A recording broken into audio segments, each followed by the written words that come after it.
Hey everyone, welcome to another problem solving session with Bradfield School of Computer Science. My name is Elliot and I'll be doing a walkthrough of the second pre-class assignment for our course, Problem Solving with Algorithms and Data Structures. Let's get to it. I'll read the problem. To confirm your understanding and familiarize yourself with the use of abstract data types, solve the following problems.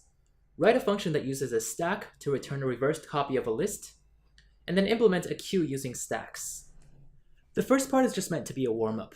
There are much easier ways to reverse a list, but this is meant for you to get used to using abstract data types. What is a stack? Well, a stack supports push and pop. Push adds an item to the stack, and when you call pop, you get back the most recent item that you pushed. So in other words, popping repeatedly gives you back the item you pushed, but in reverse order. So we can use that idea to reverse a list. We'll start just by creating a stack and then pushing all of the elements of the list onto it in the order that they appear in the list. Then the first time we call pop, we'll get back the very last element we pushed, which is just going to be the last element of the list. And then the second call to pop is going to give us the second to last element of the list, and so on. If we put all of those elements that we pop off into a new list in the order that they're popped off, then that will give us a reversed copy of the original list. The implementation is exactly as we described. We'll start by creating a stack, and we'll push all the elements of the list onto the stack. And then finally, we'll create our list, which will contain the reversed copy of the original elements. We'll pop all the items off the stack and add them to the return result.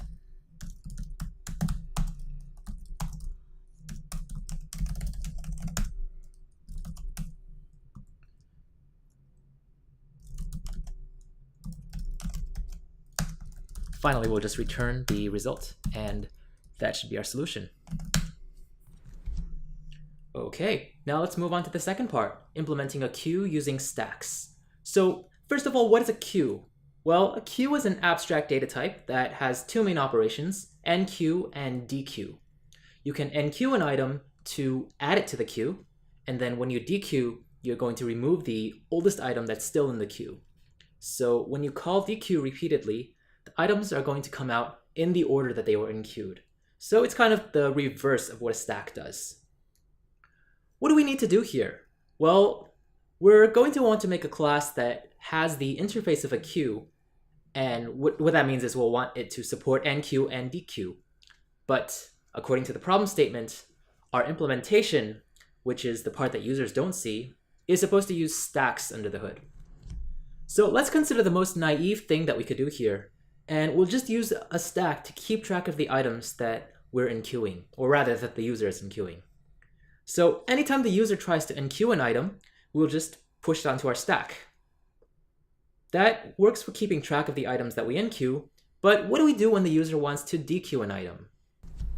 The first item we need to dequeue is going to be at the bottom of the stack, and then the second one is going to be the one right above it. What that means is we'll need some way to reverse the order of these items so that we can get them back oldest first in the order that they're expected to be returned when the user calls dequeue. Well, it turns out in the first part of the problem, we've seen a really nice way to reverse the order of the items using a stack. And so capitalizing on that idea, we'll just go ahead and introduce a second stack for doing the reversing that we want.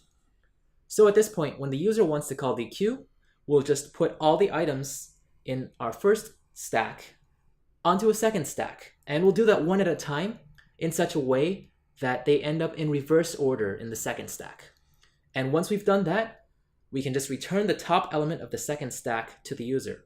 We'll pop it off and return it to the user. So to summarize, our solution is going to involve two stacks. Whenever the user calls enqueue, we're going to push an item onto the first stack. And then whenever the user calls dequeue, we're going to try to pop an item from the second stack.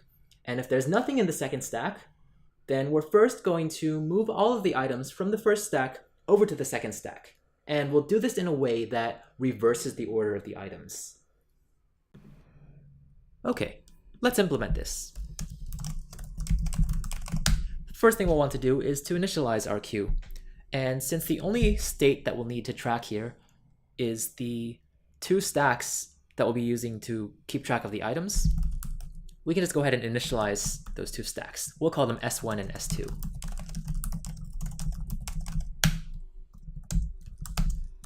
What about isEmpty? Well, since all of the elements that we're keeping track of in our queue are going to appear either in S1 or in S2, we know our queue is empty if both S1 and S2 are empty.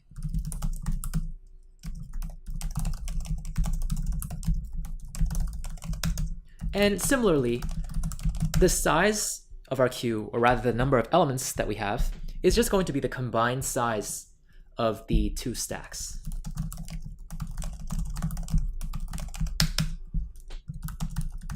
As we discussed, enqueuing an item is pretty straightforward. The only thing we need to do here is to push that item onto S1. And finally, for dequeue, well, if S2 is non-empty, then we can just pop the top element off and return that to the user.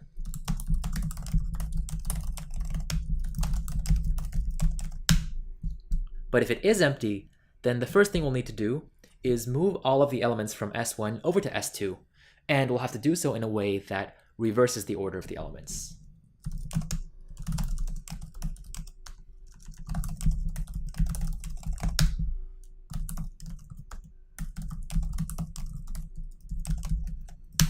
And then once we've done that, we can go ahead and do the same thing, which is pop the top element of S2.